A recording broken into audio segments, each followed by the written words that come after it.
Okay. We got Councilwoman Goldberg, Here.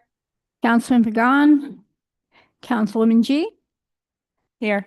Councilman Katz, Here. Deputy Mayor Belcher, Here.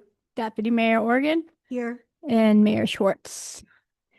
Adequate notice of this meeting has been provided by resolution number 300-2024, sending a copy to the newspapers officially designated for 2025 by way of resolution number 2-2025, filing a copy in the township clerk's office and posting it on the municipal building bulletin board.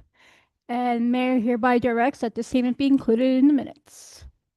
Thank you very much. Welcome to the October 21st, 2025 open session of the Teaneck Council meeting. Township administration present at tonight's meeting are Jacqueline Hashmet, our township manager, Doug Riccione, our township clerk, Kristen Dorchi, our deputy township clerk, Scott Salmon, our township attorney, Ron Goodman, our volunteer cable master. Upcoming events. For the public's information, we are currently holding a hybrid format meeting. We have people in person and on Zoom. If our Wi-Fi at the municipal building has an issue where the Zoom meeting drops, we will aim to retrieve the connection and continue the meeting. If you have not yet signed up for our website and our township alerts, please do so. The next regular council meeting will be on Monday, November 10th at 6:30 with public portion beginning at 8 p.m. The zoning subcommittee meeting will be on Friday, October 24th at 9 a.m. Our information is available on the website how to log in. Municipal offices will be closed on Tuesday, November 11th in observance of Veterans Day. We're also having an 11 a.m. Veterans Day ceremony on the municipal green. Early voting will be open at the Rota Center starting Saturday, October 21st to Sunday, November 2nd. General elections will be Tuesday, November 4th. At this point in time in the meeting, I'd like to have a moment of silence for Ms. Joyce Giddens, a longtime Teaneck resident, advocate, and community member.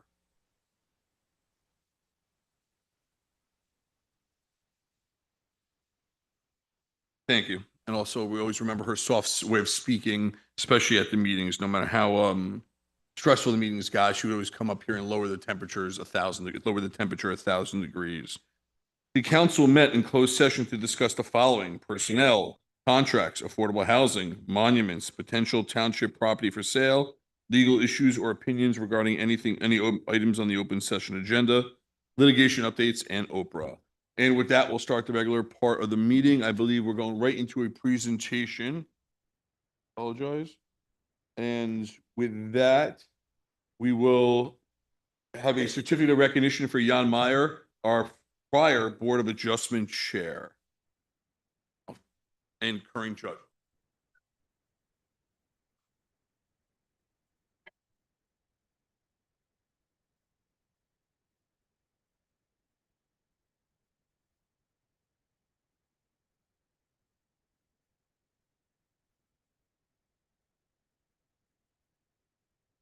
I'm trust that. That is a real library.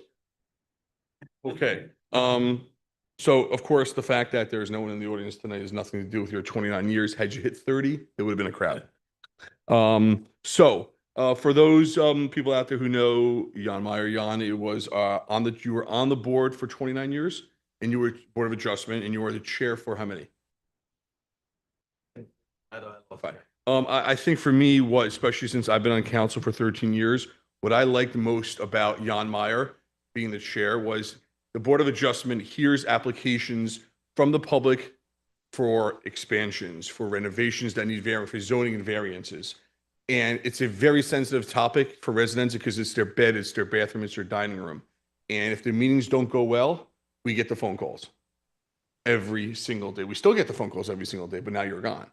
And so you did probably about 10 homes every single meeting, every single month for decades. Hundreds upon hundreds of homes were changed because of you. And for the most part, I think for the better. And with that, we'd like to, I'll read this out loud, present this to you. In grateful recognition of Jan Meyer, with heartfelt thanks, your thoughtful leadership and commitment to the community in your 29 years of dedicated service as chairperson of the Board of Adjustment for the Township of Teaneck, June 1996 to August 2025. Township Council, Mark Schwartz, Karen Organ, Denise Belcher, Danielle G., Hillary Goldberg, Ellie Katz, and Michael Pagan. And obviously, you're not gone too far. For those who don't know, Jan is now your honor is one of our judges in the township. So you please drive safely or you may see him. Further, on top of that, and you may hear the noise, and thank you for the Teaneck ambulance for coming out. Jan, you've been a member of the ambulance corps for how long? There are a lot of unknowns. Yeah, You're I- honored. Like this, it's We started in Pagoda, then we're in Teaneck, and I continue that too. So 10 years plus. beautiful, beautiful. So if you're interested in joining our Teaneck ambulance corps or a board of or a board of adjustment, please put an application. The ambulance corps and some of the chief is here. Beautiful. And the rest of the ambulance corps is out on 5 calls in the last hour.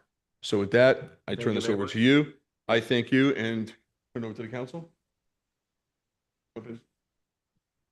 I just want to say thank you so much for your many years of service to the community. Hearing that you've had impact on hundreds and hundreds of houses sounds fantastic and amazing, and we look forward to continuing to see you support the community in the future. Thank you. So I only came to 1 or 2 of your meetings, and for anybody who's not used to coming up and speaking at meeting after meeting after meeting from the podium, when they come up, they're actually very nervous, and sometimes they trip over their words and they're not quite sure what they want to say. And the one thing I remember you saying to everybody that came up was, "I'm going to help you here," and you would say for them or try to bring them to what they were trying to say, and it was almost like you were trying to bring them comfort while helping the community. So my wish for you is that you continue to help us as our alternate judge, the same way that you helped so many with their biggest, most important asset that they have here, their homes, and you should go from strength to strength. So I just also want to chime in. I know I oftentimes I go to meetings and I read articles about people serving on land use boards for 29 years. And I say, wow, one thing I should say is that you made it easy and great for our residents. And thank you for the time that you provided on the Board of Adjustment. And we look forward to all the wonderful work you'll do as a judge. Thank you. Thank you Mhm. very much. Mr. Mayor? Mr. Mayor? Yeah, he can't hear you. Sorry. Yeah, Ellie, you're up. I also want to give a special thank you to Jan. I mean, if you hear the amount of homes that he has touched, he really shaped or helped shape the current look of how Teaneck is. And we really appreciate your hard work, your dedication, your thoughtfulness. I'm sure at times some people were not happy with you. I'm sure at times many people were happy with you. But you always came into the meeting with a fair approach. And I know that that's how you're going to continue to treat not just the Teaneck residents as a judge, but all people that come into your chambers in the future. So congratulations on your new position and thank you for all your dedication in the old one. Mr. Mayor? Yes. So Jan, I just want to thank you for your service to the town. I'm a little sad I'm not going to get to say anymore that you've been on the Board of Adjustment since I was in middle school, but your devotion is amazing and it brings me a lot of joy to see you promoted to this amazing seat. As a member of this council, I wish you the best of luck in your new role, and I thank you so much for your service. And then as an individual, you're someone that I've considered a friend and I enjoy our talks. And on behalf of myself and Jason, we wish you a huge good luck and mazel tov in your new position, and I look forward to your service and continued friendship. Thank you very much. Thank you. Photo? Sure, my kids are here. Yeah. Oh, sorry. Yeah. All right, we just gotta call up our board secretary, roll call Roz. Jan Meyer was and always will be a wonderful person. He directed the board. He made them be in control, and he let people know that it wasn't just about him being a member and the chair of the board, but a member of the township. And I will miss him. I'm calling when I need him anyway. But thank you. Thank you. Roz, how long have you worked with Jan? I've been here since 94. Since 1994. Thank you, Roz. Thank you, Jan. Yes. Yeah.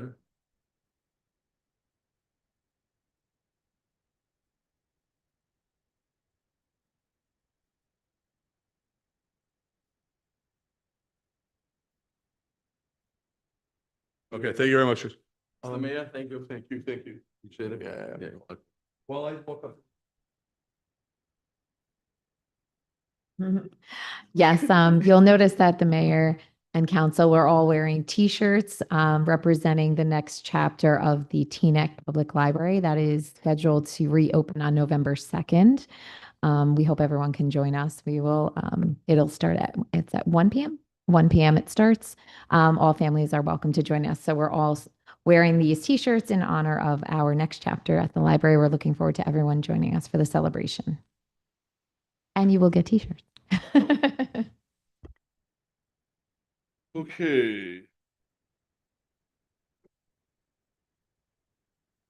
Next presentation, New Jersey DOT Route 4 Bridge over the Palisades Avenue and the train bridge improvement project update. This is going to be, is this given virtual? Who's doing Yeah. We have a representative from DOT with us, Miss Jacqueline Lawson. Excellent. Give us a check 1, 2 real quick, Miss Lawson. Want to make sure we can hear you in here. Hello, all. You sound perfect. Excellent. Ms. Lawson, thank you for joining us. To the public, we're going to clip this and put this on the website and maybe on Facebook as well, because this will be a very hot topic for years to come. Thank you. Sounds good. I'm going to share my screen here and make sure everyone can see.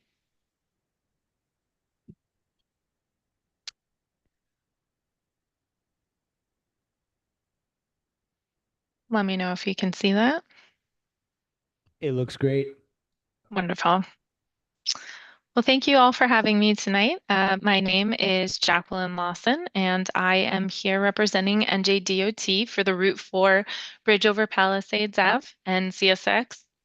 I am from WSP. I am a professional engineer who is working on the civil engineering, the right-of-way portion of this project. I am Deputy Project Manager, and here with me today also is Rishi Rashavano, who is the PM of the project, as well as the structures lead. So I'm going to get started going through the projects, taking you through different parts of the elements, as well as the construction schedule, just so you know what's about to come. So I'm sure you are all aware of the location of the projects, but just to orient anyone who is not familiar, our project is in the center of the screen right here. You can see labeled as Route 4 over Palisades Ave and CSX. To the right, you can see the Route 4 over Teaneck, and the left is Route 4 over the Hack. If you travel to the east, you'll hit the I-95 interchange, and Fairleigh Dickinson University is on the left side of the screen to the project west. So just the components that I'm going to walk you through tonight is the types of bridge improvements you're going to see and how that's going to affect you as you're driving through the construction. The roadway improvements at the end of the day that you're going to be able to use, and also the drainage improvements in the area. Those are the three main components of this project. So to start off, the existing bridge was constructed in 1931. So my slides are jumping on me. I think I had this problem last time. Sorry about that. So the existing, yeah, I did have this problem last time. I'm sorry about that. Let me just pull you over to, sorry, it's not as glamorous, but I don't know why my screen keeps skipping. So the existing bridge was constructed in 1931. So we're looking at this bridge coming into about a 100-year lifespan, just under that. What we're proposing for the existing bridge will be a similar length at 504. The current bridge is 495. And the construction will go from an 8-span bridge. We'll now be using a 5-span bridge. Not that that means much to the public in any way, but what this will do is improve the horizontal clearance and the vertical clearances. So you'll have more space when you drive underneath the bridge, as well as a smoother transition over top of the bridge. The reason this project has come about is that as DOT sends their inspectors out, this structure was determined to be structurally deficient and functionally obsolete. So once your bridge becomes of that category, it's time to bring in a designer and get a new structure going. As I mentioned, the proposed structure is one 5-span continuous bridge.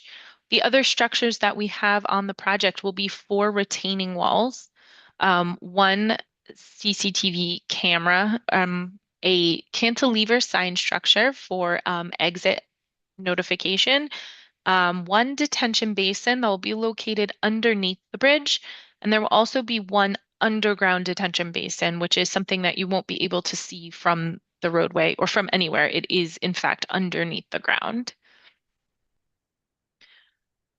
So what I'm going to walk you through now is the construction staging. And the reason I like to do that is so you can understand as you're moving throughout this construction project, this is what you're going to see as you approach the structure. And it sort of gives you a little background on why the lanes kind of shift where they do and what construction we're working on. So we have 3 main stages that are going to impact traffic and 1 minor one at the end that's going to be a sidewalk construction off to the side. So I'm going to zoom in here, and this first image up top is what you have currently today. So you can see the 3 westbound lanes over on the left-hand side of the screen, and the 2 eastbound lanes and a variable shoulder on the right-hand side of the screen. 6-foot sidewalk on either side, and a very small center island area. So in the first stage of construction, what we're going to do is we're going to shift the traffic over to the western side of the structure. So you're going to go down to 2 lanes on the westbound side and 2 lanes on the eastbound.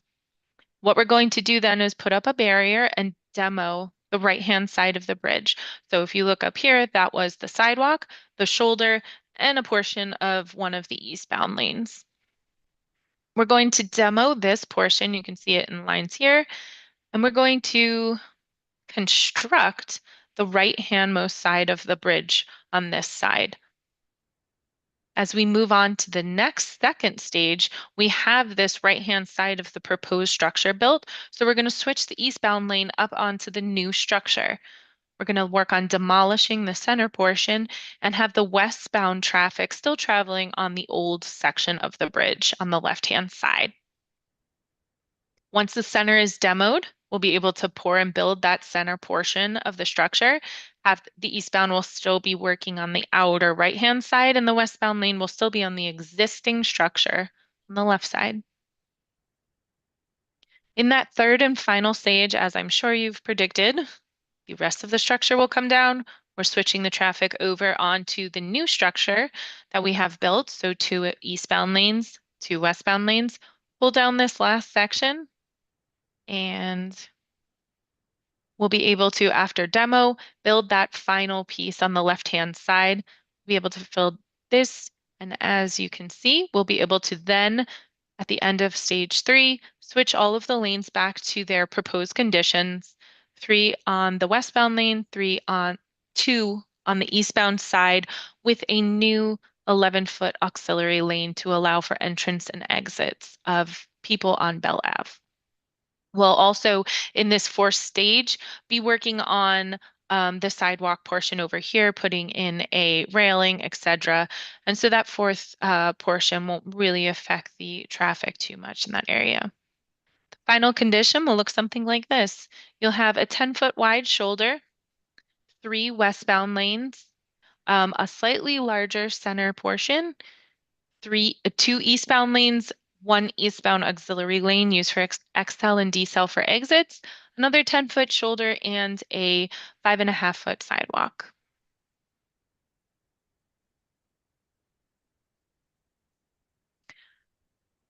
So just to get into a little bit of the history of the project, some of the challenges that we faced through design was the overhead utilities along the south side of Route 4. We also worked a lot with the Green Belt and Green Acres parcels along Route 4, both of which are parallel to our structure. We also had the need for 2 detention basins within the project limits, and we were trying to work above the CSX tracks under 1 span, and we are not allowed to have any outages of the tracks during construction. As I had said, there's 3 main constructions which we walked through. Each one will be approximately 9 months long. 2 lanes of traffic will be maintained in each direction during construction, and there will not be any detours for the Route 4 traffic. For a short duration, there may be traffic detours necessary for Bell Ave, Palisades Ave, and Windsor Road just while we are relocating the utilities. And we will be, as I'll go into further, putting some of those utilities underground, which may potentially cause some short detours. Pedestrian traffic will have to be diverted to Sagamore Ave during stages 3 and 4. So a little bit about the roadway construction and what will be out there at the end. Currently, there's two 12-foot eastbound lanes with a 12-foot shoulder and three 10-foot westbound lanes with no shoulder at all. And you have hardly any compliancy in decel lanes from Route 4 to Bell Ave. What we're looking to do with this new design is provide three 11-foot lanes in each direction. And providing that acceleration lane from Bell Ave to Route 4 eastbound and improving the deceleration lane from Route 4 eastbound to Bell Ave. Improving the transition geometry from the 3 lanes to the 2 lanes at the Garrison Ave Bridge and trying to alleviate some of that congestion through the striping and signage in that area. I know this is going to be difficult to see, but I will zoom in to try to illustrate what I just said. So here on this side, you can see is on the top, this is Route 4 you're looking at. This is Bell Ave here. Garrison Ave is to your left here, and Windsor Road is underneath the structure over here to the right of your screen.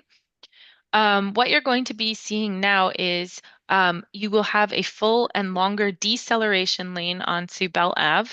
You'll also have a full acceleration lane here up from Bell Ave to Route 4. What this will provide is less people braking within the travel lanes and allow traffic to continue on these 2 eastbound lanes through here across the structure. You can see here's the structure with Windsor Ave. Oh, sorry about that. Continuing across the screen down here, you have your 3 westbound lanes, you have the 3 eastbound lanes continuing. We cross over Palisades Ave, and you can see this is where we start to taper back in to existing conditions at Queen Anne.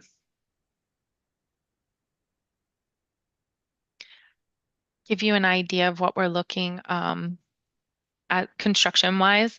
The final design phase is in process, and we are submitting PS&E, which is our plans, our specifications, and estimate very soon. We're looking to award construction fall of 2026. And the anticipated construction schedule will happen in 2 major stages, I guess you can say. Well, you'll first see the utility relocation. So you'll see the poles going up on the streets below Route 4 on the southern side. And then you'll see the utilities being taken down off of Route 4 and being put along the side roads. And then the bridge construction, those 3 main stages that we just spoke about where the traffic is moving, then the actual structure construction will begin.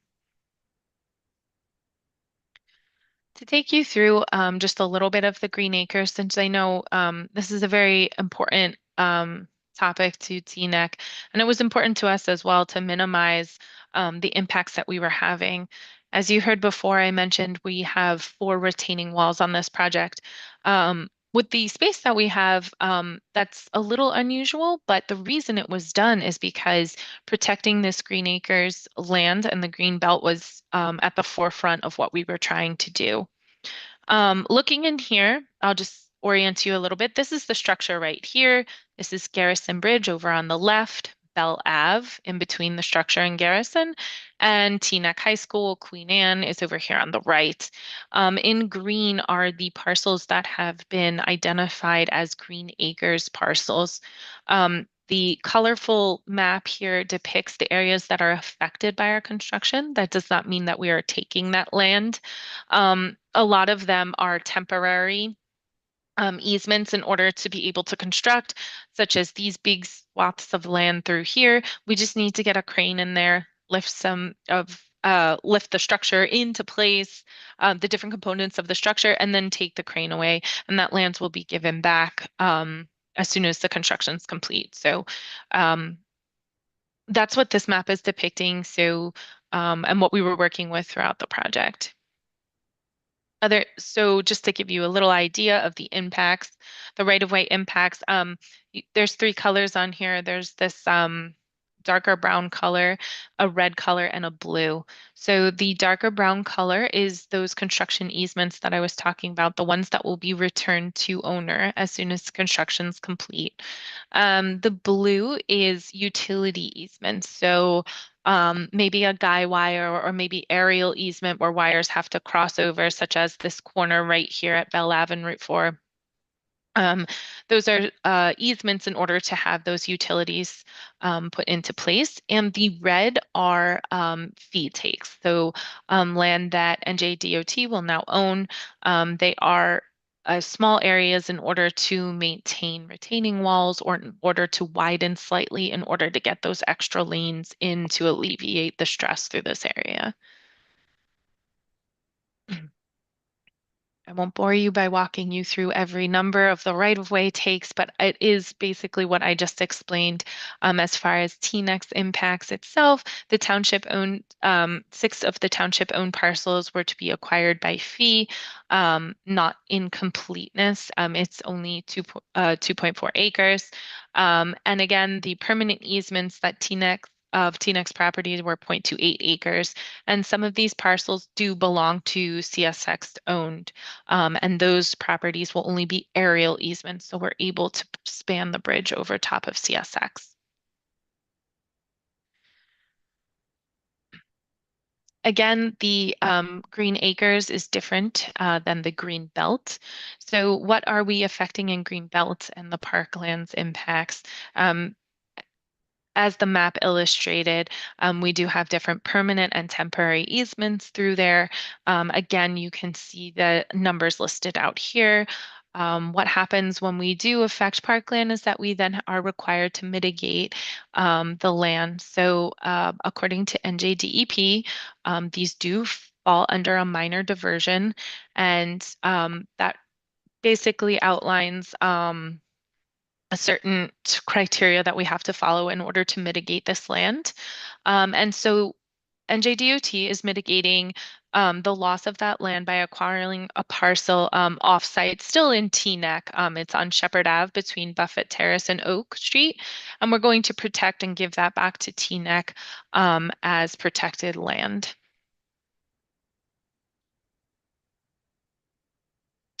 Just to go into the utilities a little more, since that's the first thing you're going to see when this construction starts. All overhead utilities, there's 10 different companies out there on those poles on the Route 4 corridor, except for an ITS line, which is going to be relocated along back on the bridge. All of those are going to be relocated down to the local roads, which I will pull up a map for you to see in a moment. The existing ITS line along the south side of the structure will be temporarily relocated and put back along the north side in stage 1. There will also be a proposed closed circuit television camera in NJDOT's right-of-way at the Queen Anne area. Just to give you an illustration of those utilities that I keep talking about. Structure here in blue. To left, Garrison Bridge and Queen Anne on the right. The red is the utility poles that we're taking down and the lines. The orange dots indicate the new poles that are being brought up. The yellow and green are the overhead lines that are going to be strung around down here and up down Queen Anne. And the purple is the new underground duct bank that where PSCNG will be putting some of their high voltage that is coming out of their station up here. The last point I just want to talk about on the project is our stormwater management. The project will add 1.2 acres of new impervious areas. So what we are required to do is detain the water from the widened portion an above ground and an underground basin. As I said, the one will be underneath the structure in between Palisades Ave and CSX owned property. The other will be underground in NJDOT right of way along the eastbound side of Route 4. It's not something that you'll be able to see. DOT owns and maintains it, cleans it and empties it, and it's not something that too much affects the public through there. The water basins will drain into the existing pipes, and the above ground basin underneath the structure will be completely fenced in to deter anyone from going in. With that, that is an overview of the project and the construction process. I know I threw a lot of information. If anybody had any questions, I'm more than willing to answer them. I have many. Doug, can we bring her center? Ms. Lawson? You mind just dropping your screen there? Sure. Thank you, Miss.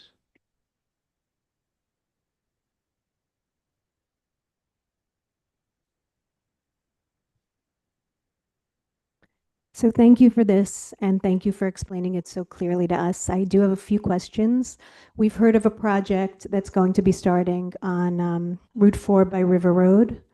Do you know if these two will be running contiguously? Will they, it's basically one exit after the next. Do you know what will be with that project when they'll both start, when that will start? We actually have been working at DOT with Route 4 over the Hackensack and all projects along that corridor are being timed so that the construction is not impacting the traffic through the area.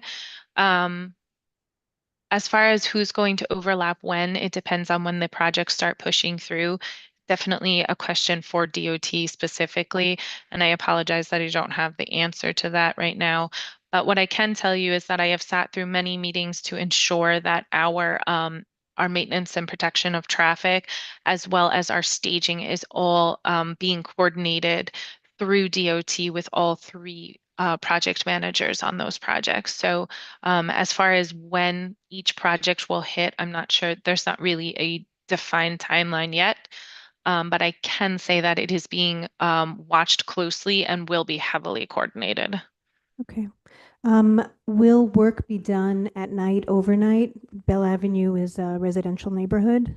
So will there be bright lights, construction vehicles, noise at night, or will all the work be done during the day? At this time, we anticipate no night work. We are very cognizant of the residential area we'll be in. So as far as those local streets, we will not be doing utility work in the evenings at this time. Okay. And you talked about the utility relocation 2026 to 2028. Will there be shutdowns on the highway during that time, or will you be working around it? We'll be working around it. Yeah, no shutdowns will be required for the highway. So that'll be 2028 to 2032. Is when you'll start seeing the traffic shifts. But again, we do not anticipate any detours on Route 4.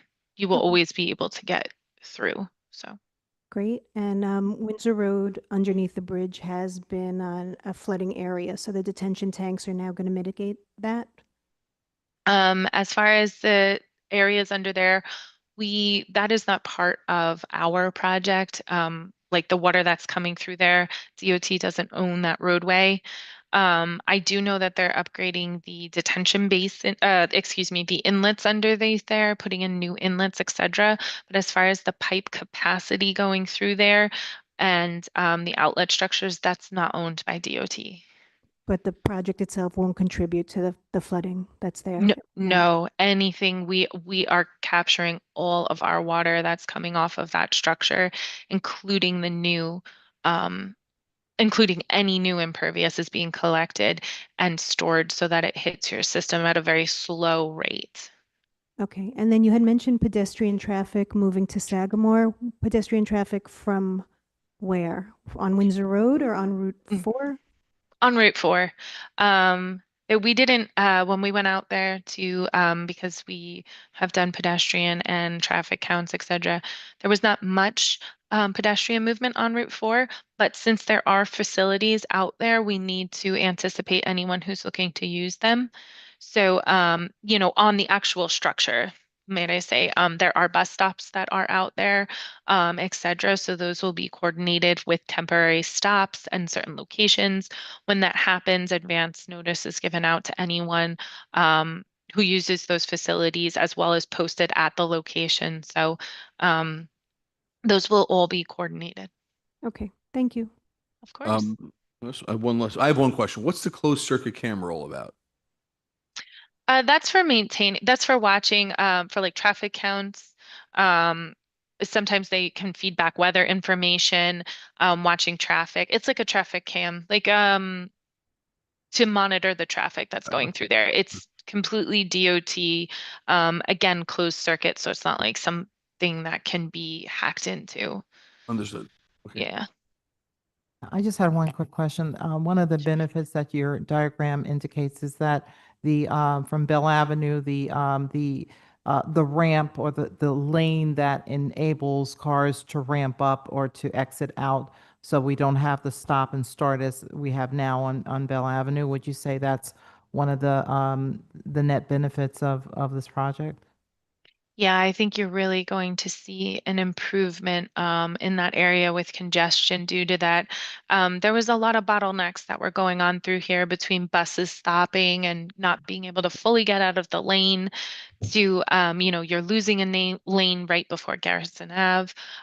You're also trying to excel and decel from all these on-ramps, all within 2 lanes and a small shoulder. All of that is going to be larger with more room and dedicated areas for people to be able to, you know, pull over for the bus stop or to accelerate onto the highway and join it at a proper speed. So it's really going to streamline that area. Thank you. Sure. I can't see if Councilman Katz or Goldberg want to speak, but I'm assuming not. Okay, thank you very much. Let's post this online. So we'll see you in a few years, right? Yeah, actually, we will be doing a public info center early next year. So I will actually be coming out with DOT and Rishi, and we'll be coming out to just engage the public before we really get cracking. So Thank you we'll very see much. you then. Thanks a lot. Okay. Thank you, Ms. Lawson. Thank you. Okay, next, going to work session items. We have number miscellaneous on the Hackensack River Greenway update. Yeah. So I wanted to share an update on behalf of Chairwoman Marie Warnke. She's been working really hard on this. She recently shared that she received a $10,000 grant from the Hackensack Riverkeeper to help improve the Hackensack River Greenway trails. She's currently working with them to pull together a budget that includes a variety of things. But for example, replacing some of the arrow trail markers that are over 25 plus years old. They're weather beaten. They need some updating. She wants to improve some of the entrance signs with "You Are Here" marking so that people, when they arrive, know exactly where they are on the trails. They would also like to propose propose the introduction of crusted stone at the southern entrance behind the community pool, which would prevent the trail from flooding, which is similar to what the DPW did at the Cedar Lane end. She also wants to create some printed brochures and perhaps introduce some native plants to the area. She's also asked, and I'm not sure if this is a council decision or not, but wanted to share, she's asked for permission to include on the brochure, on the entrance maps and the brochures, the land along the shoreline at the enslaved African burial ground and the Napperstock lots on the map. Currently, they're not. And then once they've pulled together the final budget, she would like to share with council and get approval to move forward with those items. I have a question on this. I think it's more for Scott, but it's related. Scott, do any of those areas affect the Superfund because it's right on the shoreline? I don't know the answer to that without looking at the details of the Superfund. I can find out and get back to you, but I don't know off the top of my head. Okay. I mean, I'm totally fine with it, but we should just make sure because of the Superfund. And then maybe Scott will share these revised maps with you and see if there's any issues with what can and can't be included. Okay. Thank you. Okay, old business. Mr. Mayor? Yes. So for old business, I just had a question on the 2026 budget. So if I understood correctly, the State Health Benefits Commission adopted 36.5% increase for local governments. Thank you, unfunded mandates for 2026. And the worksheet that we got reflects only an 8% rise in increase forecasted for next year. So I just wanted to know what we're expecting for the 2026 health premiums now that the new rates are applied. Are we expecting the full 36%?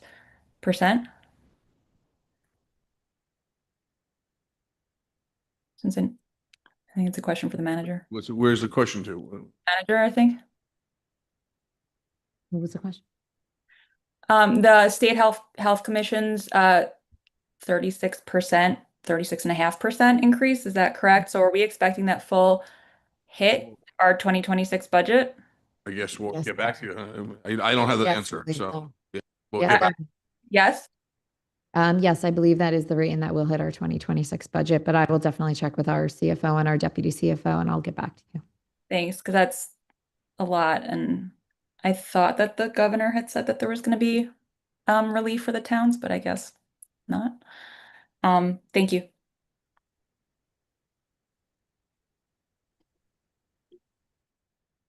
As we had at the very beginning of our meeting, had a moment of silence for Joyce Giddens. I just wanted to share with the council and the community what would be given to her family. It is whereas Joyce Lorraine Giddens was born on January 13th, 1943 in Englewood and graduated from St. Cecilia High School in 1960. She went on to earn a Bachelor's of Arts from Education from Jersey City State College, followed by a Master's of Arts of Teaching with Disabilities from Children with Disabilities from Fairleigh Dickinson University here in Teaneck. Whereas Joyce served her community in many ways and spent many of her days teaching children, she became the first African-American educator in Nahunta, North Carolina during the early 1960s. Joyce had not only committed herself to education in educating youth in the community, but also her faith and devotion to God. Throughout her life, Joyce served people from all backgrounds, guided by her faith and the belief that service is worship. And whereas Joyce was involved in countless efforts of community building and advocacy, she was a longtime member of the Northeast Teaneck Block Association, as well as instrumental force as chairperson of the Teaneck Road Business Community Alliance. Joyce has spent time and energy advocating for her community and local merchants.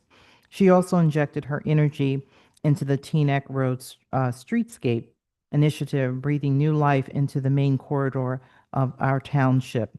Therefore, be it resolved that the Township Council of the Township of Teaneck give thanks and appreciation to Joyce for her lifetime of service to others in Teaneck and beyond, and to her family for sharing her with us for all these years.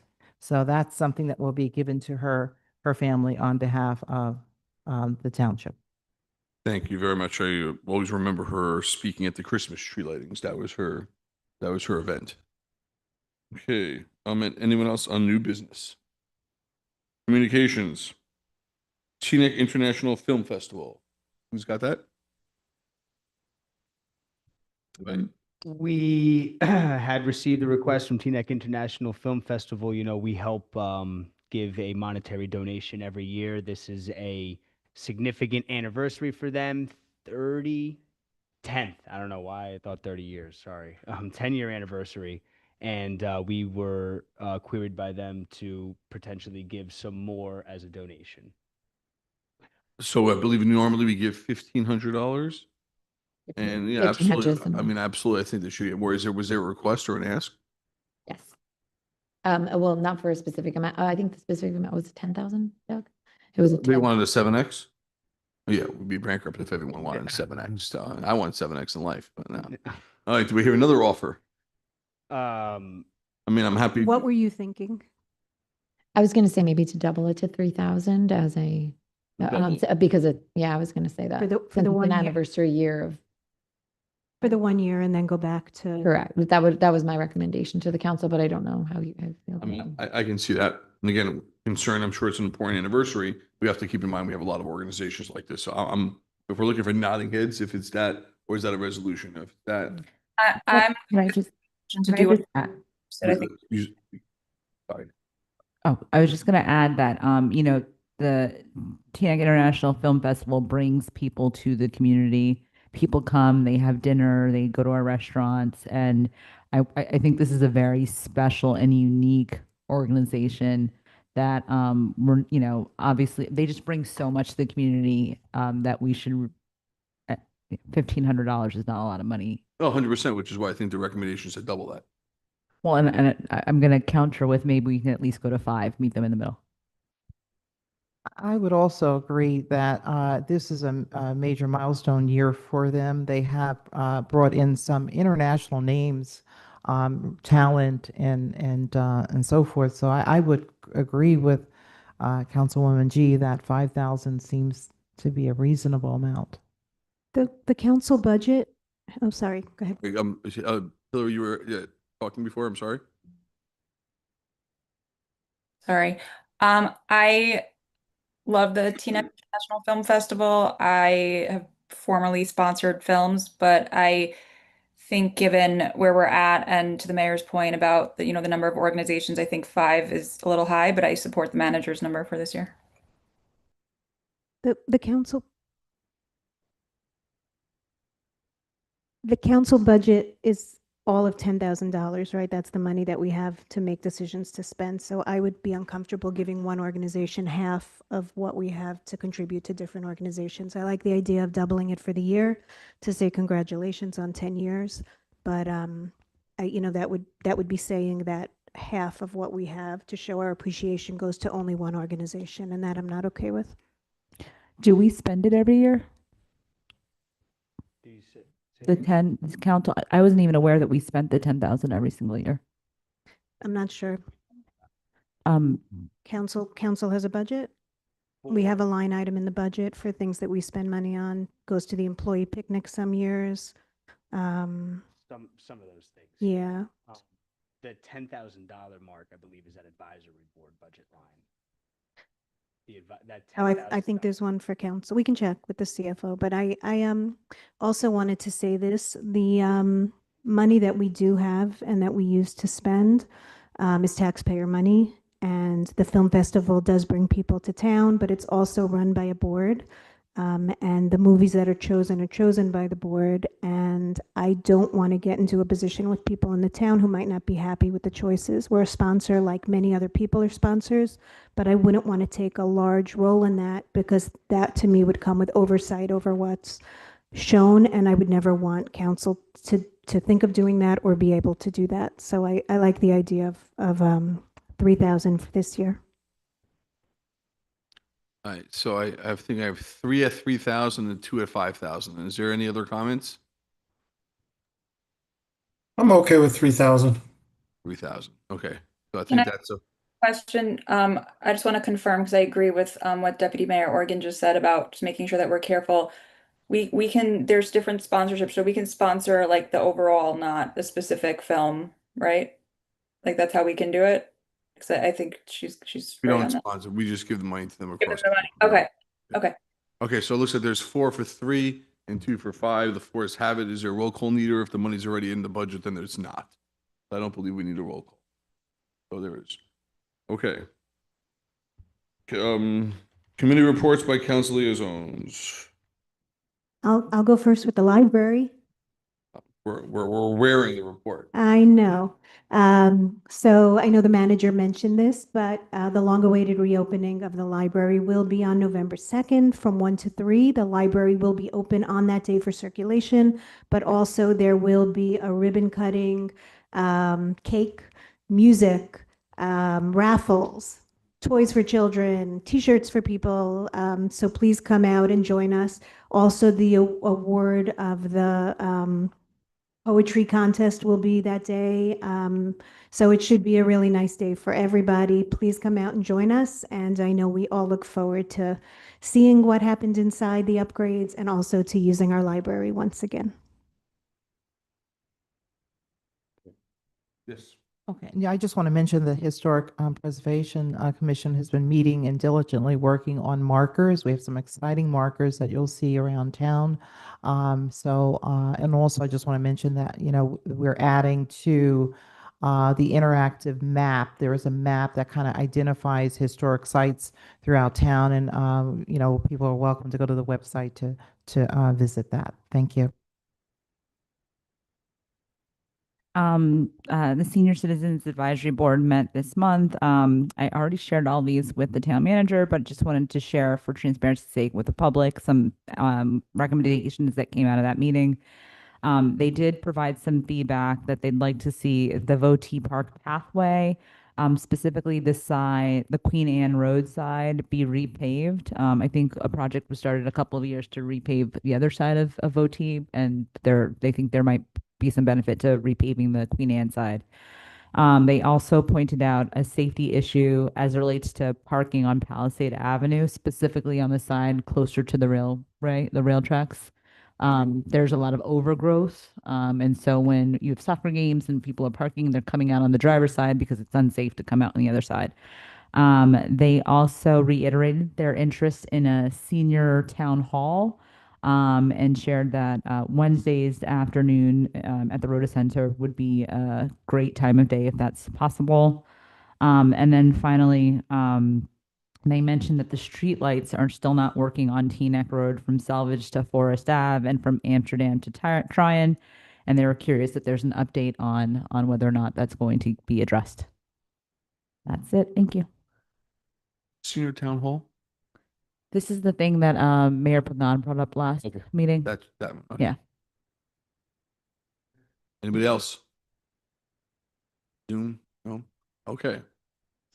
Council list items. Deputy Mayor Belcher on the New Jersey Redevelopment Agency. Can you give a background on that? Okay, so as many of you know, we have been dealing or talking a lot about redevelopment throughout town. We, produced a housing element that speaks to development and so forth. One of the areas that we thought would be helpful is to engage with the New Jersey Redevelopment Authority, which is a state agency that helps municipalities in their redevelopment efforts. So what we're asking tonight is to enable the New Jersey Redevelopment Authority to come in and present to the council and the community. So that's what this is about. Thank you. Any comments on that?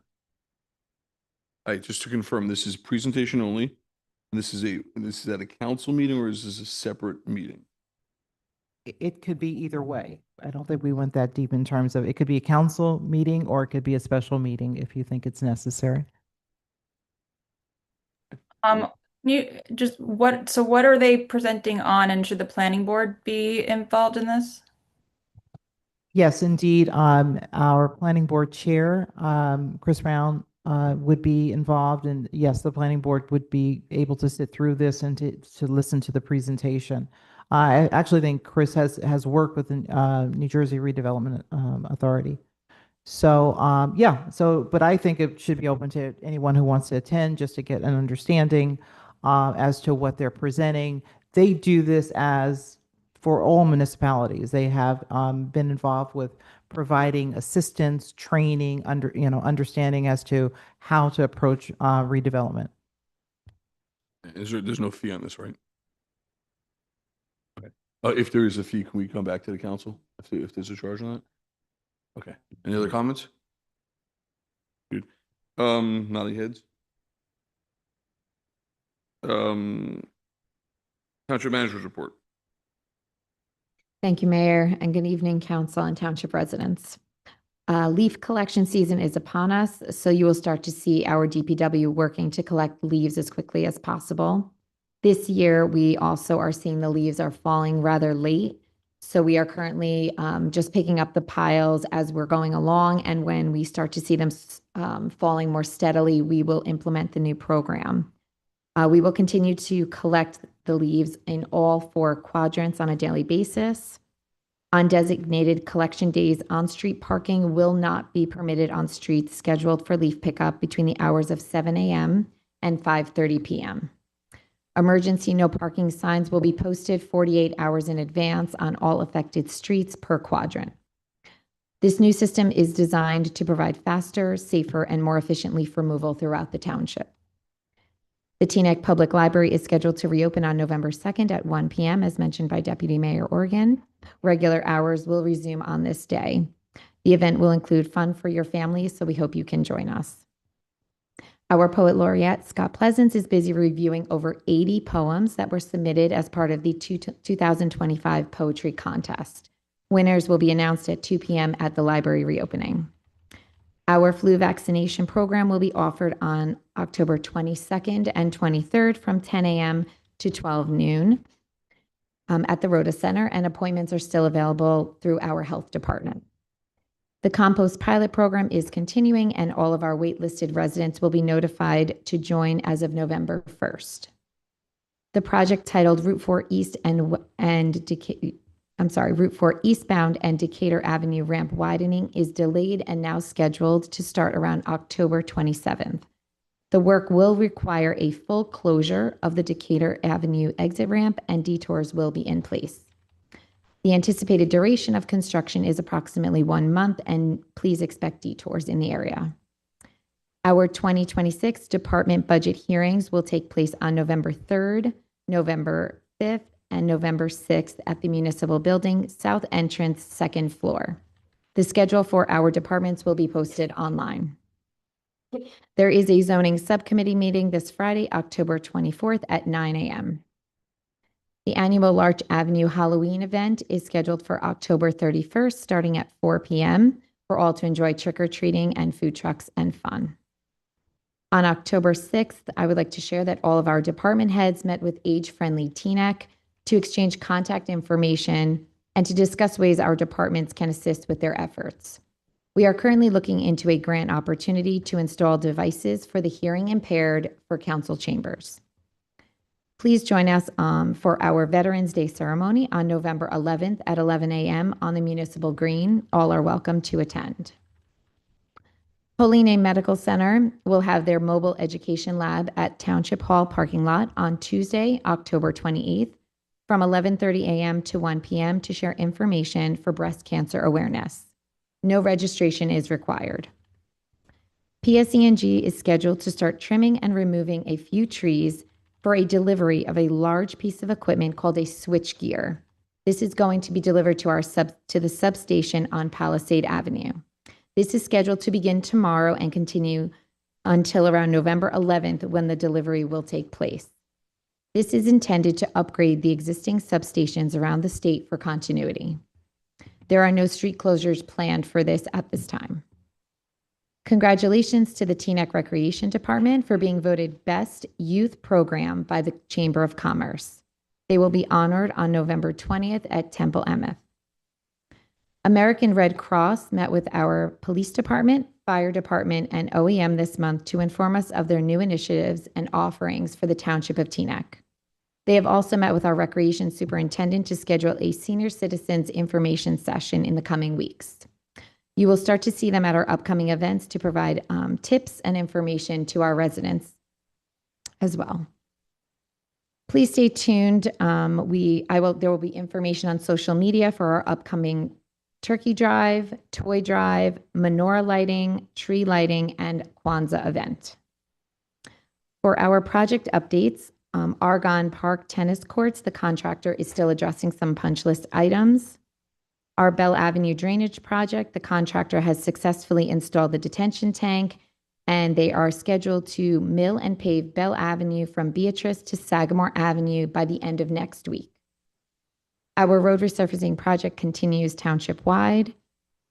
Brooks Park, the design phase is in progress for the prefab restrooms and the exercise station. Sagamore Park improvements, the concept plan is still pending. Maple Avenue improvements, construction is set to begin in November. Phelps Park splash pad, the bids were opened on October 15th, and we plan to award the contract at our next council meeting. Griggs Avenue, Van Buren Avenue, and Herrick Avenue improvements. The design phase is in progress. Pedestrian bridge over Palisade Avenue, CX Railroad, and Windsor Road. The plans are completed for the priority repair, and the project is going out to bid in the coming weeks. Palisade Avenue, West Tryon, and Galway Place improvements. The pre-construction meeting was held on October 14th, and construction is scheduled to begin in November. Some general updates I have for you. The pedestrian safety initiative, where we installed the curb extensions at Ayers Court and Queen Anne Road and Palisade Avenue. We continue to monitor the traffic patterns and concerns brought to our attention. While traffic observations are ongoing, the Traffic Bureau has reported no issues to the flow of traffic during peak school hours. There is also a post survey now posted on social media that I encourage residents to participate in, because this will be used as a tool to decide if the curb extensions remain in this area. I know a lot of requests for pedestrian stanchions were requested to the township, so I'd like to update you that we have ordered additionals and we have successfully installed at the following locations: Palisade and West Englewood, Garrison and Beverly, Garrison and Sagamore, Garrison and Wyndham, Garrison and Standish, Sussex and Reese, Selvage and Queen Anne Road, Demarest and Teaneck Road. In addition, I have installed speed signs at the following locations: Teaneck Road and Voorhees Street, Queen Anne Road at Griggs Avenue, Garrison Avenue at Sagamore Avenue. Lastly, I'd like to bring up a resolution to the council. It's a resolution to propose a cashless resolution for tax payments and sewer billing. This would be a resolution that would require the tax department to only accept checks, cashier's checks, money orders, and you can pay by credit card online up to $50. Anything over the $50 you would pay, under $50 we would accept cash in the department. Over $50 we would not accept. It's for safety, it's for, avoiding human error, saving on bank trips. So I would like to propose that resolution for the township starting January 1st, 2026. Yep. Okay. Yes. I'll add it for next meeting if Doug can add that on. Sure. In terms of the cashless, and I understand the purpose behind it. Is there any options for, say, a person that, had to pay by way of that? I mean, is there any other options like Cash App or anything else? I always say there's an exception if we do come across a situation for a resident. I feel like we can make that exception if it's brought to my attention. But I think overall, sometimes situations like someone bringing in $10,000 in cash, Sure. it's not necessary in this day and age. I think we have enough options Okay. for everyone. But I always say there always is an exception for the rule, and I'd always be willing to make an exception. But I think overall, for our department, for the safety and for our operations, I think this would be a safer option and easily attainable for our residents. Yeah. Thank you. Okay. Mr. Attorney? Yes, thank you, Mr. Mayor. Just very briefly, I just want to mention on the subject of affordable housing, Ms. Hatchman mentioned the zoning subcommittee meeting. I do want to give a quick update to the public about the affordable housing lawsuit that's ongoing that involves the Fair Share Housing Center, as well as a number of properties on our housing element. We've had 2 conferences so far with Judge Bookbinder. Fair Share has been involved, as well as the attorneys for those developers. They've been fairly straightforward events where primarily Fair Share has been asking for certain very specific information. For example, they're asking for information regarding our 3rd round compliance, as well as some information on how we did some of our calculations. So we've providing that information. As I mentioned, the zoning subcommittee meeting, which is this Friday. Fair Share will be in attendance at this meeting, as well as the special adjudicator who will be advising Judge Bookbinder. They will both be in attendance at this. It's open to the public. We urge the public to come and provide us with your thoughts on what the on how we can comply with our affordable housing obligations. That's all I have for tonight, Mr. Mayor. Mr. Clerk, on to the public hearing adoption ordinance. Please read the titles of the ordinance into the record for the hearing. All right, so we have 3 ordinances up for adoption. We have ordinance 35-2025, amending the township code to revise parking laws on Decatur Avenue. Ordinance 36-2025, amending the township code for the township of Teaneck to modernize and clarify the township chart administrative code, respecting appointments to advisory boards to council. And then ordinance 37-2025, authorize the conveyance of property and easements to the New Jersey Department of Transportation for the construction and maintenance of Route 4 Bridge over Palisade Avenue and the CX Bridge Improvement Project. Okay, this hearing is now open to the public. If anyone would like to come up and speak to just these 3 ordinances only, anyone in the audience? Seeing no hands here, Mr. Clerk, do you have anyone that'd like to speak on these 3 ordinances on Zoom? What do you have? I have one hand. I have Miss Hildy Dillon here. This is just the hearing for the ordinances. Do you need to speak on these ordinances, Miss Hildy? While you find that unmute button, we have Chuck Powers raising his hand. Feel free to unmute. Yes, is 37-2025, the conveyance of the properties that were addressed so completely in the presentation made by DOT this evening. But is this simply for the conveyance of those properties to DOT? I did not understand that this ordinance also included final decisions about which of the properties in Shepherd Woods, both the size of those properties and which I understand to be matters that are still unresolved with DEP. Am I right that the ordinance only covers the conveyance to DOT of what Ms. Lawson described tonight? Thank you. Thank you very much. Anyone else, Mr. Clerk? No. Seeing no other hands, this hearing is now closed. Mr. Attorney, anything you want to weigh on that? I think, is Mike Ash still on, Doug? Yes, you want me to bring him in? Yeah. bring him. Thanks. Go. Redevelopment attorney Michael Ash. Can you give a brief answer to that question, please? Hello. You sound great. Thank you. You do too. Thanks. How can I help? So, sorry, I thought you heard, Mike. I'm so sorry. There was a question from a resident regarding the specific intent of Ordinance 37-2025. I believe the resident was inquiring. The question is 37-2025 just relating to the Route 4 area properties, or does it also incorporate the final designation of the Shepherd Woods properties as well? It only authorizes conveyance of certain portions of property and easements required for the project as presented this evening. Thank you very much. There's the answer. Route 4 only. Okay, there were no other hands. So with that, I'll make a motion to approve 35, 36, 37 of 2025. Do we have a second? Second. In it. Okay, Mr. Clerk, roll call, please. Councilwoman Goldberg, Yes on 35 and 37 and no on 36. Councilwoman G, Yes, to all. Councilman Katz, Yes. Deputy Mayor Belcher, Yes. Deputy Mayor Organ, Yes. Mayor Schwartz. Yes. All 3 pass. Okay.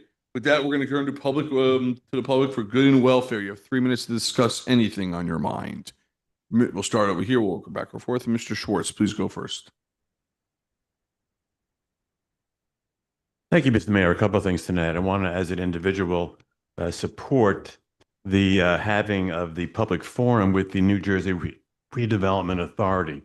I think it's very important that Teaneck residents be given the opportunity to discuss with the redevelopment authority the possibility of creating a redevelopment agency for Teaneck itself, wherein the issues of redevelopment and what's going to be redeveloped in town will be taken out of the politics of the council and put into an independent agency which has significant citizen input into it. I would urge the council not to make it part of a regular council meeting, but to make it a actual public forum where the public can come and answer numerous questions that I know I have and other members of the public have as well. The second thing is the issuance of summonses under the new special events ordinance in September relating to the Hands Across New Jersey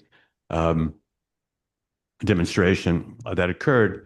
As it relates to those issues of summonses, One Town, One Vote has created a subcommittee to review the amendments to the special events ordinance, and we have found it defective and troublesome in many, many ways.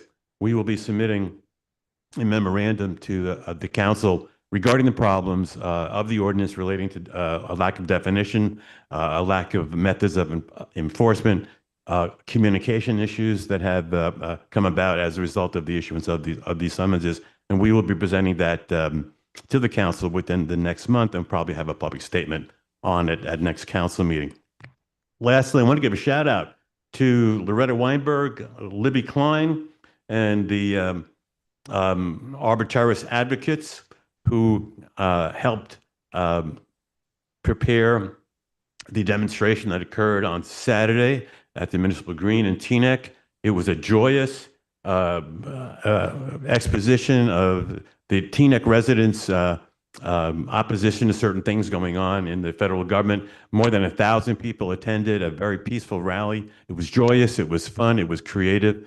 And I want to also give a shout out to the Teaneck Police Department, who successfully kept us all safe during that time. But it was a wonderful example of what Teaneck can do. It was diverse, it was creative, it was fun, and it was a significant impact. And people came and exercised their right under the First Amendment to freedom of speech and to seek redress from their government. It was a wonderful event. Again, shout out to Loretta Weinberg, Libby Klein, and all the other individuals that had the impact to do that. Thank you very much. Thank you very much, Ms. Brander.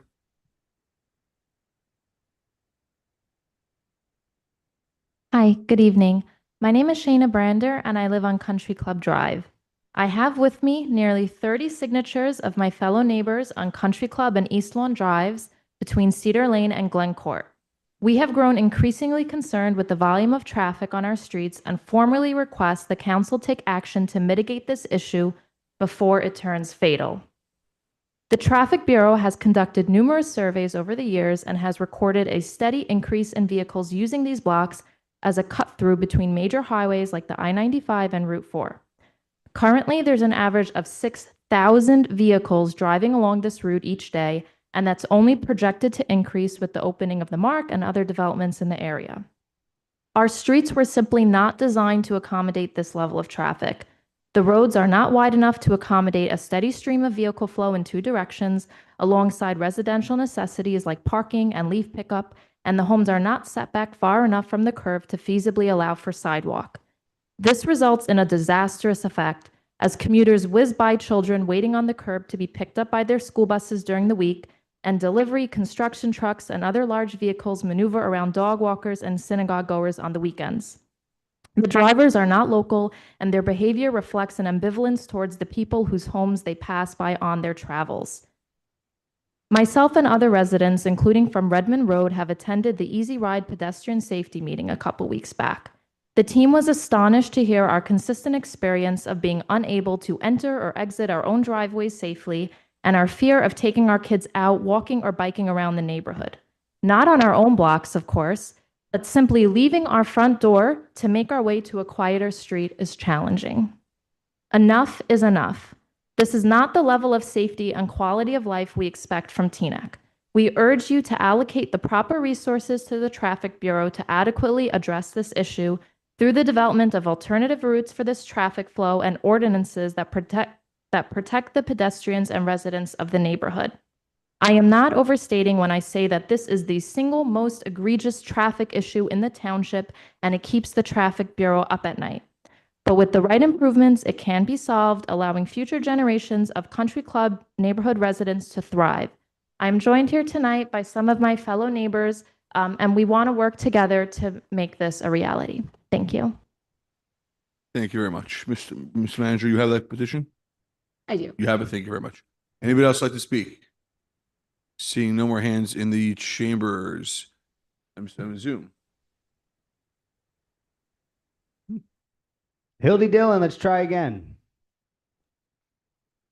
Hello, good evening. And I'm sorry about that before. I thought we were finished with the ordinance. Anyway, I wanted to give a shout out and a thank you to all of our residents that participated in the township cleanup on October 5th. This is Hildy Dillon, and I chair the Environmental Commission. We do this in collaboration with our DPW, who were fantastic as usual in helping us with our cleanup at 3 locations this time. We had a beautiful day. We had about 40 residents.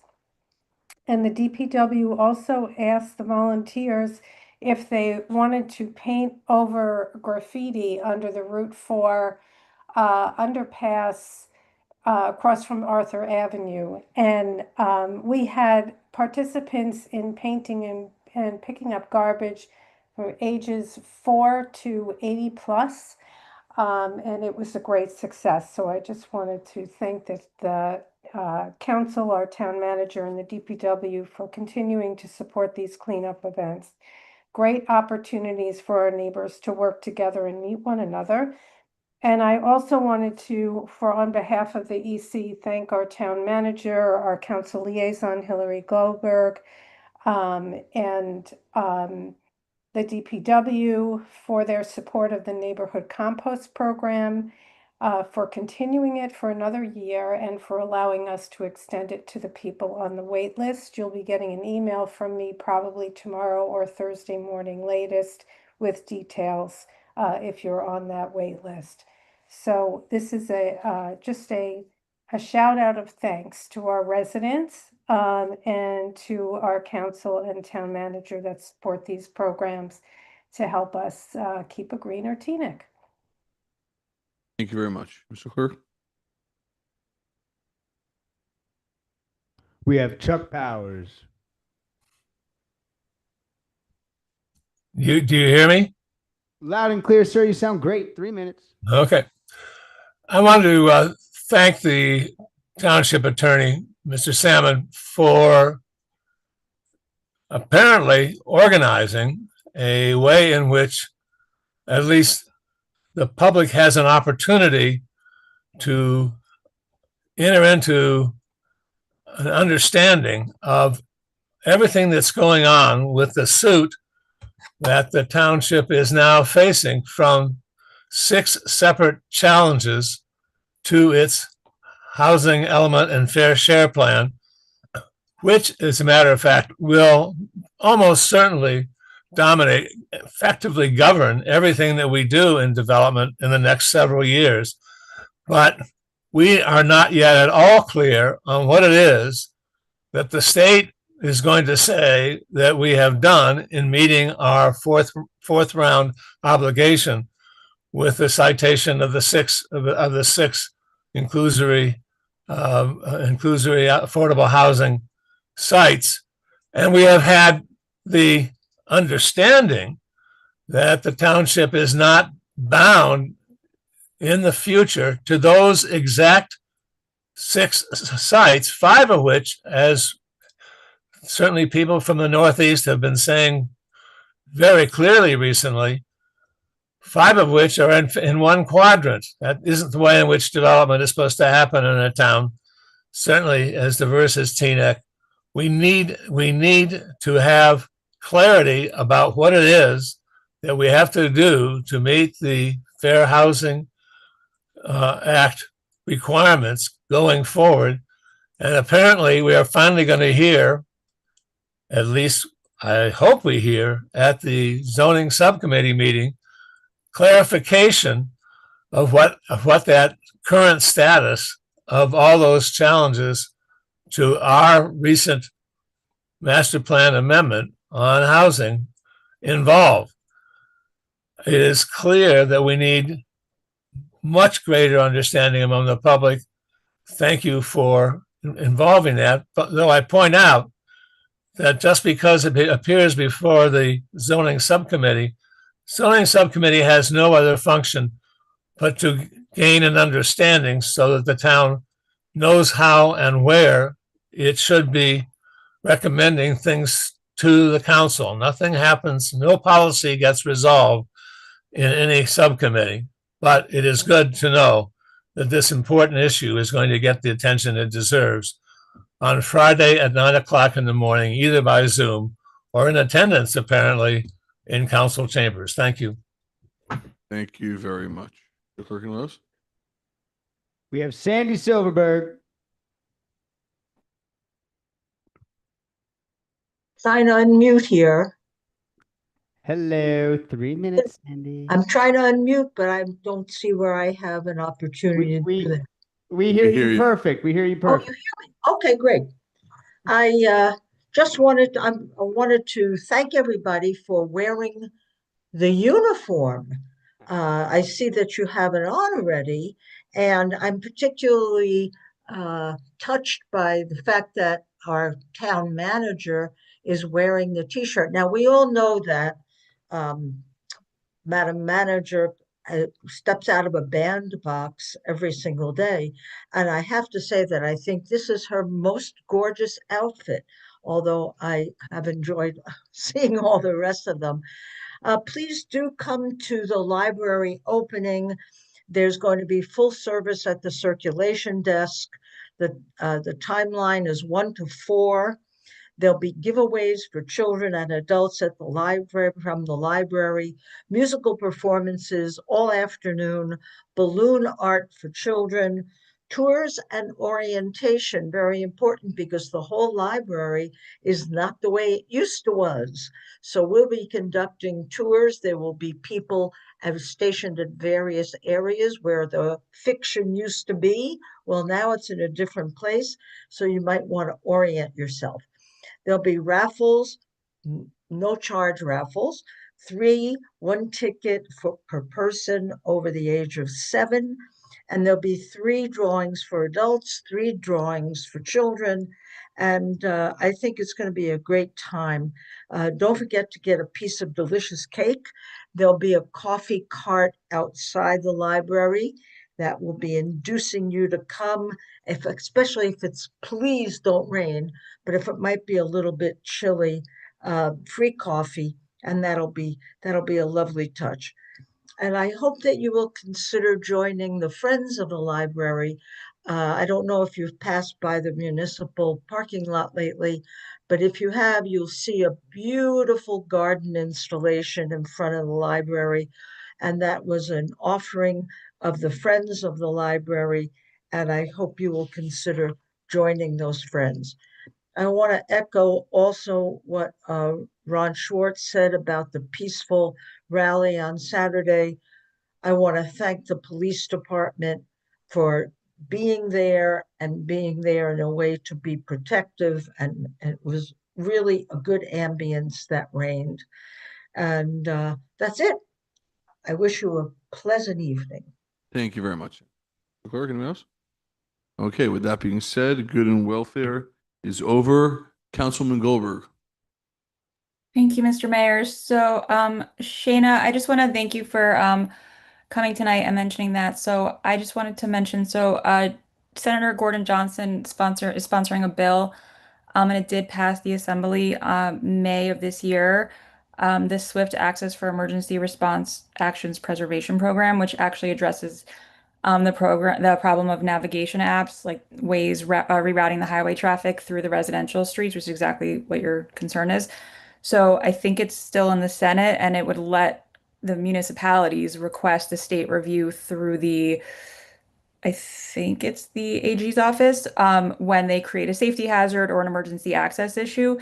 And if the state agrees, then they could order the navigation companies to redirect the traffic away from the areas, and if they're ignored, then they pay a fine of $5,000 per day. So I know Councilman Katz has been talking about this issue for years. We just heard this, and I know Shayna mentioned it to me at the event. So I strongly, do hope that this passes the Senate, because this literally will address the issue that you're raising. That's it.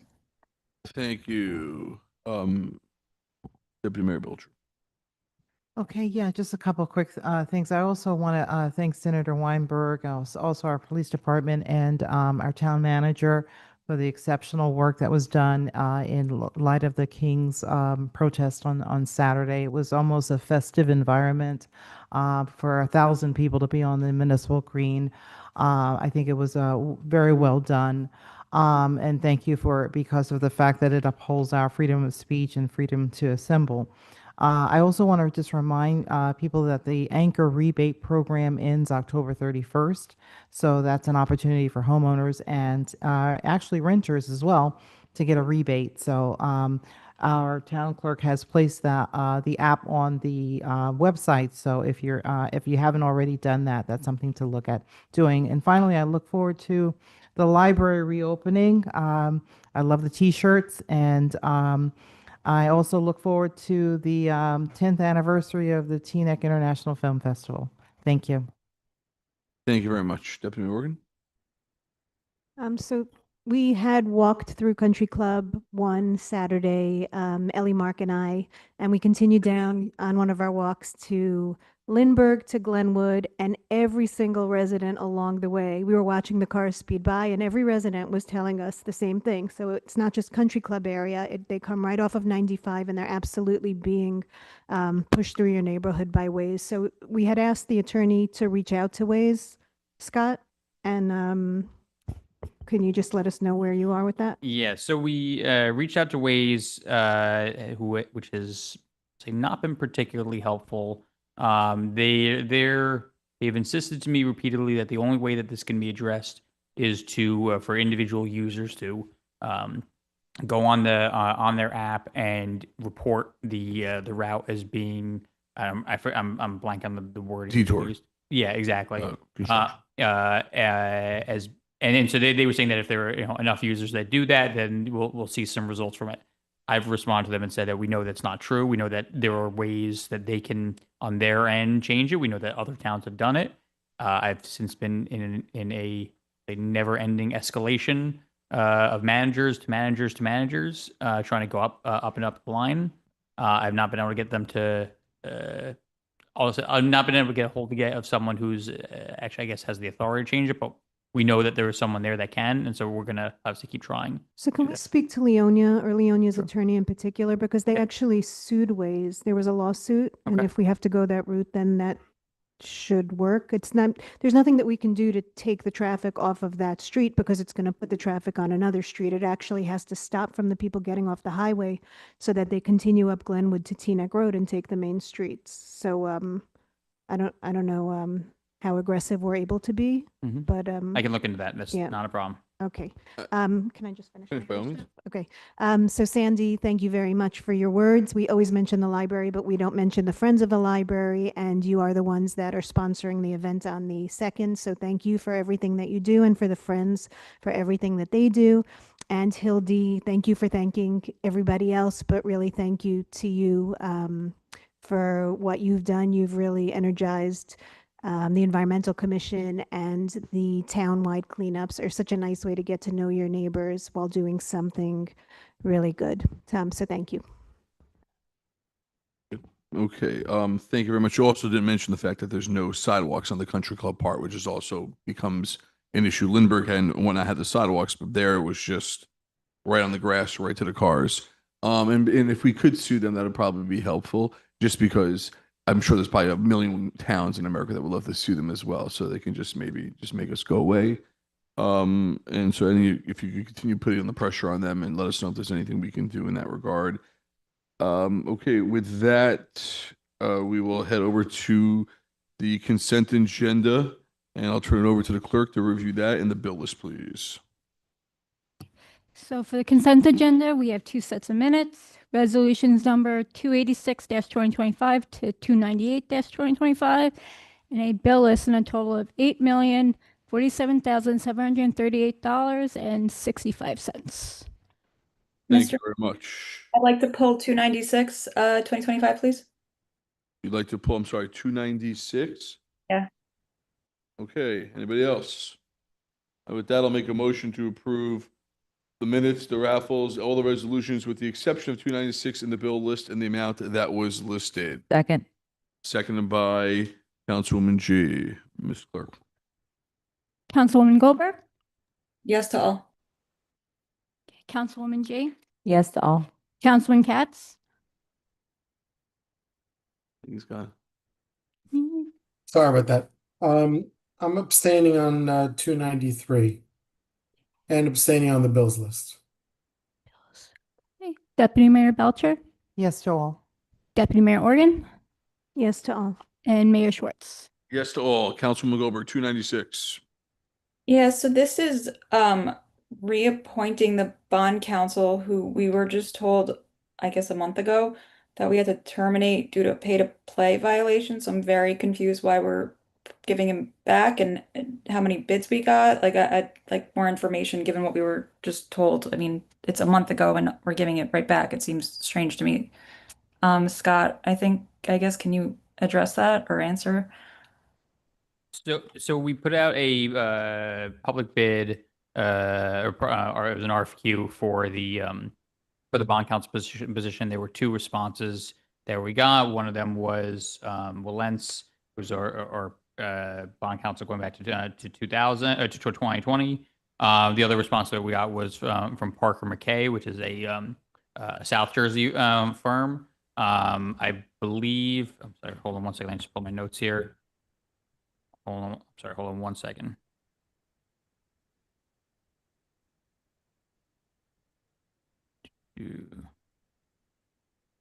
So Wilentz was both. I'll say they have cheaper hourly rates than Parker McKay. They are obviously more familiar with the township, having served as bond counsel since 2020, and we also have a large note sale in November that Wilentz has handled to date, and this would obviously allow them to keep doing that. But it's obviously up to the council, the council's decision as to who to hire. But at least as of this point, we really only had the two options between them and Parker McKay. And Scott, it's totally fine that, it was a pay to play violation, but now it's okay. Like, I'm just confused. I don't get how I'm really uncomfortable with it.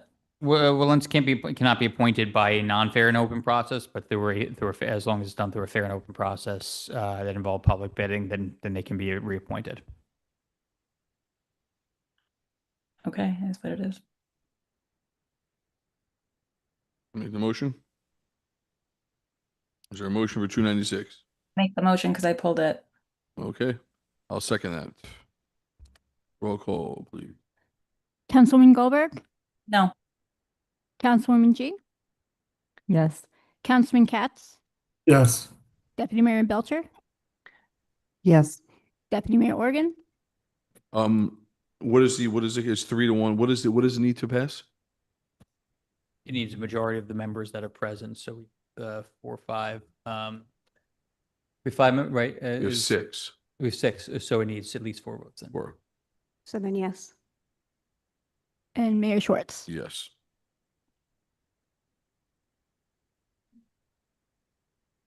No. Okay. On to the introduction of ordinances. So we have two ordinances on for introduction. So it's going to be ordinance 38-2025, authorizing a special emergency appropriation in the amount of $990,000 pursuant to NJSA 40A:4-53H for the payment of contractually required severance liabilities of the Township of Teaneck in the County of Bergen, State of New Jersey. And then we have ordinance number 39-2025, amending section 36-11.2 of chapter 36 of the Township Code for the Township of Teaneck adding a restricted on-site parking space with a handicap parking at 992 Allen Court. Thank you very much. Any comments on that, or we'll go to the roll call on that? We talk on 38, 2025 for a minute. That's a special emergency. If you want, I'll move 39 and we can talk on that one. Talk on both. We don't. Talk on 38. All right, so it's the special emergency. So I guess my question is, so I had sent some questions to the CFO the other day, and he responded to all of us. So I don't know if everybody had a chance to look at it, but he pretty much confirmed that between this and the prior special emergencies, which are about $3.9 million, that we're going to be looking at $1 million per year in the special emergency principal starting next year. So I'm just trying to get a sense of what, and he also confirmed that he's aware potentially of 4 retirements for the first quarter of next year. And I think that we really need to start looking at this and put those reserves back. And I think that this is funds that are coming out of our operating expenses from the budget. So I think I just wanted to have a discussion. I don't really have a question. I wanted to just discuss for a minute amongst us that that's $1 million that we're not being able to use for parks or police or something else. We're contractual. We'll We discuss. don't have a reserve. Okay. We're contractually obligated to pay these employees. Over the last 30, 40 years, money was never set aside to pay these employees. So we can pay these employees now, or we can pay these employees now. It's putting money from one to the other one, or the other to the one. It's the same thing. You're not getting your money for your park. You're not paying. It's at a 4.5% interest rate though for 5 years. Yeah. So here's how the alternative is: you raise the money through upfront tax increases by adding to the budget without bonding for it. So if all of a sudden next year we need to raise $1.5 million, you know what? Let's double it. Let's raise $3 million so we don't have to bond for this, for something that has been an issue for 30 years and will continue to be, as of course, most importantly, we phase out these employees. Once they retire, they're gone. So what you're really asking to do is do a tax, and it's the same answer every single year, and it's been this way for decades, is to raise the money on cash increases to the budget or by bonding it. I'm asking us to put the money back in the reserves. The money from where? Money used to be there. There used to be $750,000 reserves for this every single year, and it came out. Yes. So again, if you want to add $750,000 to the budget this year, that will have to be added to the tax increase. Let's ask, do we have 4 nodding heads to not bond and to raise an additional $750,000 in cash? Did I phrase that right, Mr. Manager? Is that the option? Yes, and I did speak with Issa about this, and he is online if you want him to chime in. But we also need to remember that even though we're expecting the retirements of different employees, what we are putting in the budget, a lot of times they don't actually push the button to retire, and we don't know until 3 months prior. So as much as yes, there is a planning tool we can put in place, you are explaining it correctly. Right. This is a problem that started day one of their employment 25 to 35 years ago. It's been that way. So yes, we no longer set aside this money because we don't know when they're going to retire. We haven't set it aside in years. And if the people would like to, if council members would like to add this to the tax bill for the budget for next year, I believe the budget meetings are set for March this year. We can discuss it then. We set aside money for snow plowing. We don't know if it's going to snow. This was there. We took out the reserves. And it's clear that you guys don't agree with me, which is fine. But my position is strongly that the responsible thing to do is to put the money back in the reserves going forward. Okay. I appreciate that. I believe you voted against the budget this past year. So Yes. please bring that up, that not only do you want to vote for the budget this year, you want to add $750,000 additional. We can discuss this at the next budget meeting, and you can choose not to vote on it now. But right now, I'm going to make a motion to approve ordinance. Point of record, I wasn't meeting when I'm the going to budget make a motion passed. to approve ordinance number 38 of 2025 and 39 of 2025. Is there a second on that? Second. Thank you. Roll call, Ms. Clerk. Councilwoman Goldberg? No. Councilwoman Jeep? Yes. Councilman Katz? Yes. Deputy Mayor Belcher? Yes. Deputy Mayor Organ? Yes. Mayor Schwartz? Yes. Okay, is there a motion to adjourn? So moved. No roll call on that. Thank you very much. All in favor? Aye. Meeting adjourned at 9:45 p.m.